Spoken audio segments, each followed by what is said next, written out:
I'd like to transition into sort of a longer setup, the reading series for this week. The reading series for this week is something that it's one of these things I found on Twitter a while ago, and I've been waiting for, like, sort of like the Ross Douthat sailboat story or the Rod Dreher canon. I've been waiting to introduce this character and like this particular storyline into the reading series, and I think today is the right time to do it. And that storyline is the saga of Boston Globe columnist Jeff Jacoby and his teenage son. Now, this one is very obscure because Jeff Jacoby is like a D-list David Brooks. Like I said, he's been writing for the Boston Globe, and he's like sort of your bog standard, like sort of square ass, like nerd conservative. He's like David Brooks, except he writes for the Boston Globe. And I'm just going to give you like I just went to his like the Boston Globe and just clicked on Jeff Jacoby, and I just want to give you like the taste of like what his most recent articles were. Just the headlines here: a sad spectacle in St. Louis. If character matters, electing Clinton or Trump would be a moral disaster. Why Boston can learn from Houston's non-existent zoning code.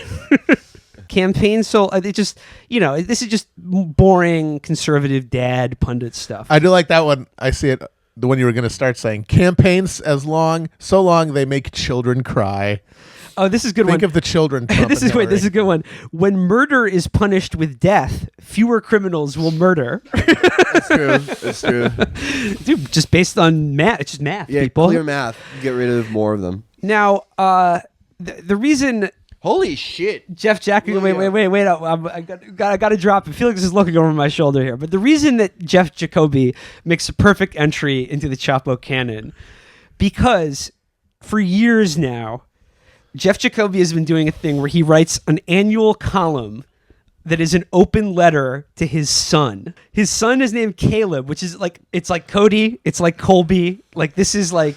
It's right in the wheelhouse. This is some real Carl Diggler Chapo shit. Like, this is right in our mythology. I just want to point out, like, if we scroll back up to Jeff Jacoby's picture, he looks like white Arthur. Oh my God, he does. Holy shit. Wow. Holy shit. This is like, he has one of these like news cartoon avatars or whatever that looks like nothing, Hunter Walker. That looks nothing like the real person. Like, remember when Jennifer Rubin at the Washington Post had that like almost Al Hirschfield style portrait of her? So yeah, this is Jeff Jacoby writing in the Boston Globe, writing open letters to his own fucking son. And just imagine that you're this kid, all right? There's going to be a turn to this story, but like, here's the setup. This is primo Jeff Jacoby hours in his annual open column to his son. The title of this is from 2005. The title of which is "Where Did Our Sweet Boy Go?" Oh my God. And it's in parentheses underneath the headline. It says, Jeff Jacoby writes an annual column in the form of a letter to his son Caleb. Bear with him, folks. I like that it's implied like we can't stop him from doing this. It's in his contract. Yeah. You don't have to read it. He begins, "My beloved Caleb. I used to think that I had this fatherhood thing down pat. For your first 5 or 6 years, you were such a charming and lovable kid. Friendly, bright, cheerful, affectionate, that I imagine Mama and I must be doing everything right. I figured we were natural-born parents, the way other people are natural-born pianists or natural-born first basemen. But then, quite to my surprise, the sweet and lively Caleb we were so pleased to take all the credit for was abducted by aliens and replaced with a sulky, sarcastic grouch we didn't recognize. Over the course of the past year, Mama and I have repeatedly found ourselves wondering, who are you and what have you done with our son?" This is off to a great start. This is off to a fucking great start. Okay, maybe that's putting it a little strongly. You're still a terrific child, and most of the time it's a joy to be your father. I'm delighted by your interests and enthusiasms Enthusiasms. A man is to As a become- man becomes preeminent. A Caleb becomes preeminent. He's expected to have enthusiasm. He says, from your voracious reading to your strength as a swimmer, it's great that you're still innocent enough to enjoy a Winnie the Pooh movie, yet sophisticated enough to play chess and make up crossword puzzles. I guarantee you those crossword puzzles suck. Terrible. He's making up crossword puzzles, but the answers to every one of them are like bone, kill, meat, death. And so he praises his son for another paragraph, but then he says, but as splendid as you so often are, Caleb, you can also be quite awful. Open letter to my shitty son. Dude, this is in a newspaper. He's writing this in a This is amazing. Holy. At times, holy your shit. manner is shockingly disrespectful. You mimic mama and make faces when I scold you. You respond to criticism by laughing or rolling your eyes, or you mutter whatever with all the disdain at your command. You get surly or angry and snap at us rudely. You've even written poison pencil notes and left them for us to find. Quote, I hate you. You're a bad mother. God damn, Caleb goes hard. Jesus Christ. Caleb has to be a listener. He has to be a listener. Hey, He's Caleb. absolutely a gray wolf. Yeah, shoot us a DM or something. We'd love to talk to you Dude, about this. if you are Caleb Jacoby, fucking get in touch with us, please. Hell yeah. We'll interview you on the show. Dude, here's the fucking turn. If I didn't know you had just turned 8, I'd think you were going Oh on my 14. God. Fuck, dude. He's 8-year-old writing, I hate you. You're a bad mother. The fact that there's a strange wolf-like dog that follows you everywhere and barks at people is very disturbing to me. Sometimes you're a great kid. Other times your eyes turn black and you say the true name of God to me. He's like, Caleb, let's not forget our disastrous trip to the baboon sanctuary. Time you made the nanny kill herself really made me raise my eyes, It's Caleb. all for you, Caleb. He said, okay, you guys, when I was your age, discipline consisted mostly of spanking and the threat of being spanked. And on the whole, I'd say that my siblings and I turned out all right. But I've Certainly a discovered, great parent. but I don't really like hitting as a form of punishment. So I'll just fucking own you in the fucking national He goes, newspaper. but Mama and I do want you to learn that bad behavior leads to bad consequences, just as often as we use incentives and rewards to teach you that good behavior leads to good consequences. When you insult a teacher or babysitter, we make you write a letter of apology. When you act crudely at mealtime, we send you away from the table. For other offenses, you've had to write punishment sentences or lost the use of a toy. He goes on, he says, all my love, Papa. Okay, so that was in 2005. I'm gonna say I would gonna say absolutely 100% that if as I was an 8-year-old and I had a choice after being bad, do you want your dad to spank you or do you want your dad to write an open letter to you in the local newspaper about how you're a shitty kid? I would take the spanking. Okay, so that was in 2005. So let's follow up with another one in 2009. Like I said, he's still doing this. This is annual. Now, this one, he opens talking about Passover, the Jewish festival of freedom, and he goes on describing a lot of the Seder rituals and quoting from Exodus, blah, blah, blah.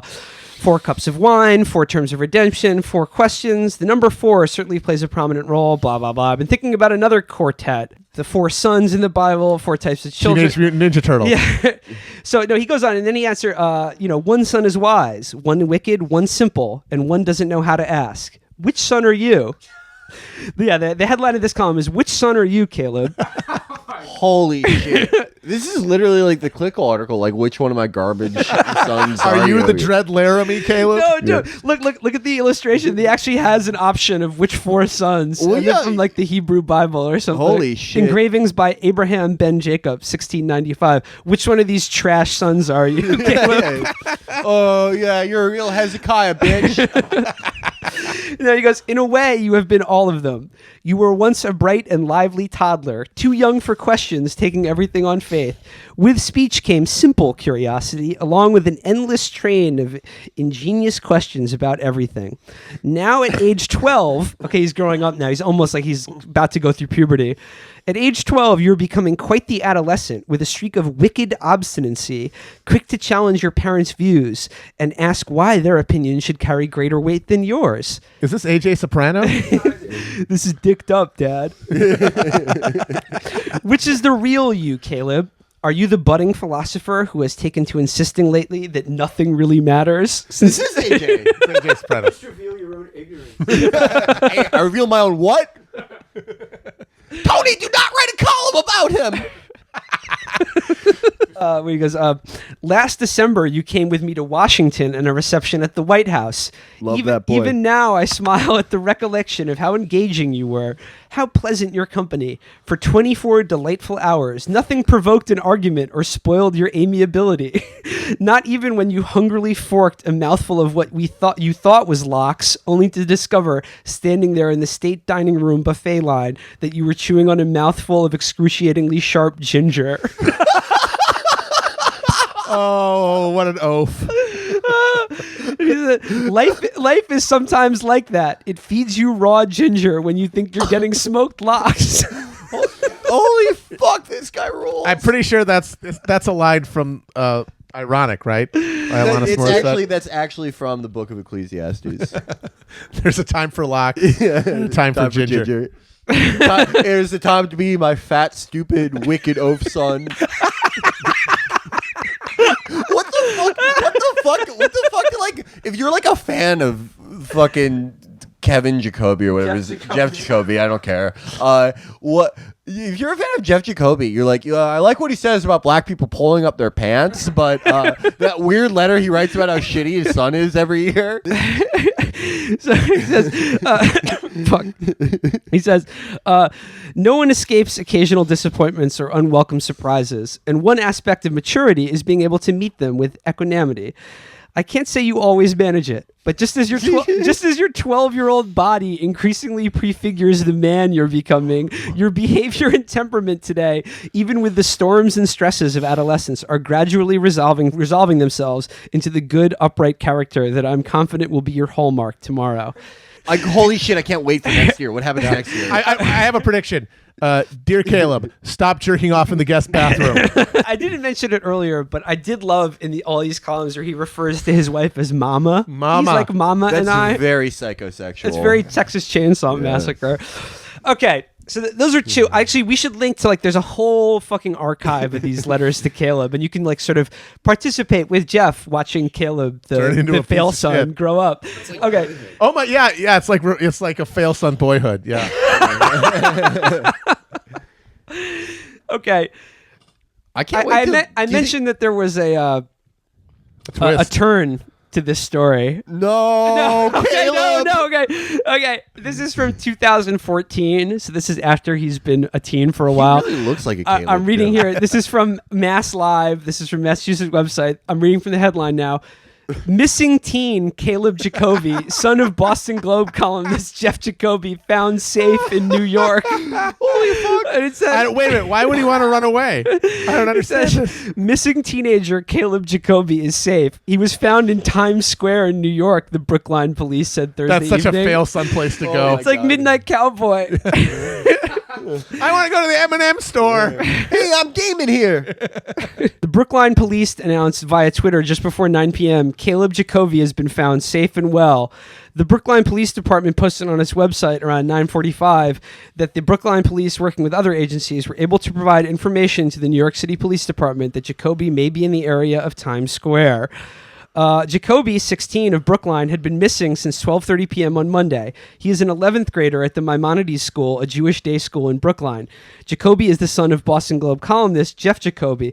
Of course, in this article, they don't mention the fact that he'd been written about annually. He's been owned viciously every year in the national newspaper. At least by once his a year. father. At least once a year. At least. He says, Jeff Jacoby said via Twitter, "Our prayers have been answered. We are thrilled to hear from the Brookline Police that our beloved son Caleb has been found and is safe. Words can't express our gratitude for the extraordinary outpouring of kindness and support we have received from so many people. All we can think of at this moment is how wonderful it will be to see Caleb again and shower him with love. Can you imagine Caleb in the back of that car being driven home from New York City? Oh, that would suck. I would fucking hate to be Caleb. He was sleeping in the Bubba Gump shrimp bathroom. Again, perfect ending to a perfect story. I mean, who could have predicted that he would have run away from home? Yeah, it does make me want to know. I want an update. I want to know what he's up to these days. Do you think he ran away? Like, he couldn't have accomplished much when he ran away. Like, he ran away just so he could, like, play iPhone games in a Uniqlo around 42nd Street. No, he didn't. Okay, sorry. No, He didn't. He stopped writing. Like, I see. My son literally flees because I humiliate him ritually in a national newspaper. I want to find the one thing where he addresses. Just give me a second. I want to find where he addresses his son's disappearance. You were sitting on some serious gold. I can't believe you kept this from us for so long. This is so good. Okay, now this is from the Forward. Hell yeah. Where it Forward, says, best Jewish magazine. Hell Jeff yeah. Jacoby breaks silence on teenage son Caleb's disappearance. He says, in his latest column, Jeff Jacoby described his panic and anxiety upon discovering that his son was missing. What are you supposed to do when your teenager has been gone for hours, 6 hours, 12 hours, 24 hours? When you've called the police and given them the information, all the information you can think of. What I like about in all of these things that are like the outpouring of support, he's so happy to be like, they're really skirting the fact that this kid just ran away. Yeah. During the worst ordeal of our lives, my family experienced the best that human beings are capable of, he wrote. That was a blessing I'll never forget or ever cease to be grateful for. You know he was so pissed at Caleb for this. He was so... Caleb, you made me look like a fucking asshole. He wrote like a 5,000 word article about how shitty Caleb was, but he couldn't publish it. He couldn't like edit it down, so he's just like he puts it in he put it in his desk, and like when he gets really mad, he reads it and adds to it. That's like Seymour. Like, it was too explosive for Boston Globe, and Seymour Hirsch was like, I could get the manuscript about how shitty Caleb is in the London Review of Books. I talked to the my General Flynn said that Caleb is even shittier now at age 16 than he was at age 12. He was a horrible, oafish child at 12, and he is a massive piece of shit at 16, and the people have to know. He's a complete moron. He's a chiver. He does NoFap November. Oh my God. Okay, listeners, if you know Caleb Jacoby or are Caleb Jacoby more likely, please reach out to us. I want to know about your few days of freedom in New York City. What you did walking around Times Square, like those few precious moments and you were away from your... Yeah, how did that slice of Sbarro taste? Did it taste like freedom? You know that the dad just like makes them eat shitty kosher pizza. He was just like so excited to get like Hawaiian pizza or some shit. Oh my God. Oh man. So I don't know. Maybe I mean, like I said, there's a shit ton of these letters to Caleb. Maybe we can dip back to them in a future episode. Like I said, I'm so glad Jeff Jacoby is now in. Jeff Jacoby and his fail son Caleb is now officially in the Chapo canon. They are characters. I hope they will live forever. I'm getting all those columns tattooed on my back. I'm getting like a full sleeve of them. Memento. Yeah. Do not trust Caleb. Just written on your head.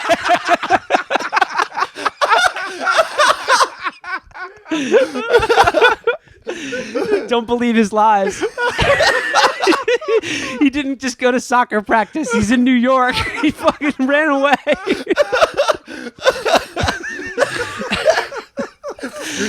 Oh fuck.